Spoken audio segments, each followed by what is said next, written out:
Hi, my name is Mark Cruz. I've been living in DC since 2001 in the city. I've been in the DMV since 94, moved in from Virginia. But I've been in the city since 2001, and I first lived in like right downtown at Fifth and H at the Avalon. Then I moved to 400 Mass. Now I live at 8th and H in the Atlas District.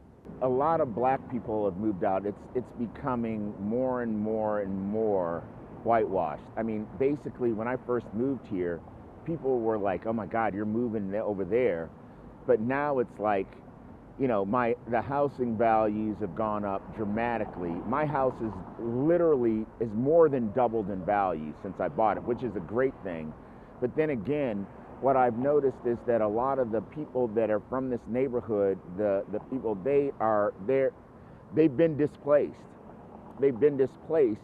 And what's beautiful about this neighborhood is that there was apparently so much of a spirit here, is that they haven't given up. They're still here. And if you look over my shoulder here, there's people behind in the parking lot. They set up barbecue grills. They got seating chairs. They're all over here. And if you tell them, why are you sitting out there all day, every day? And they're like, because this is our neighborhood. Just because we can't live here anymore, this is still our hood. This is our place. This is where we are, and we're staying here. And they literally every day, from like 10 in the morning till like 1 in the morning, they're out here. These people over here, they're out here all the time. And it's because this is their home. This is their home. They've been displaced physically, but not mentally. So that's what I've noticed. And I mean, and that this has been since, and I would say that this has developed within the last year during COVID. All of a sudden, we have this upsurge of like local community. I mean, I'm telling you, like last night at like midnight, there were like people all over here because, I mean, this is their home, but none of them can afford to live here anymore. My house is now worth, I'm not even going to say, it's like, I mean, you cannot buy a house here under $1 million. And but the people in the neighborhood and the vibe and the culture is still what it always was. But the white folks have come in and they've changed the economics.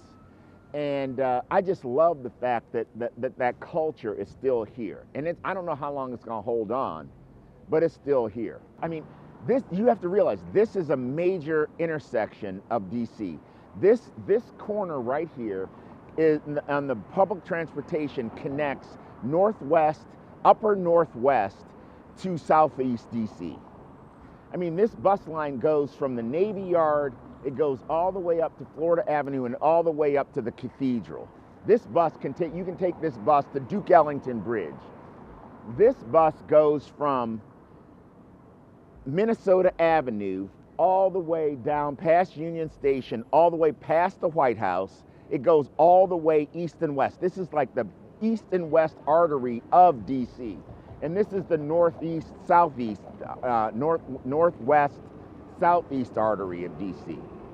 And I mean, and because of that, it's a major, I mean, there's people here all the time. It's a very, very busy intersection. But I love the fact that these people here, they are not giving it up. They're not giving it up. They're trying to stay. They're like, look at them. You see? Look, I mean, they're over there. I mean, they're out here all the time. They're out here all the time. And for what it's worth, I like it. You know, my neighbor is not as much. They don't get it. Even my wife's Asian, you know, she's like, yeah, but whatever. I love it. And, you know, I love the fact that our people are resilient. We ain't going nowhere. Oh, and by the way, since that building came up and all the extra stuff, guess what? The public services have been overwhelmed, and 3 out of the last 4 years, I've had sewage back up into my basement because the city can't handle all these new residents. The infrastructure can't support it. And basically, my insurance company, State Farm, said, screw you. I mean, we're for insurance because for unforeseen calamity. This stuff is happening every year. This is not unforeseen. You need, so I mean, so that's another impact of all this gentrification, of all this movement. The city services haven't been able to keep up, and I'm getting sewage in my basement 3 out of the last 4 years.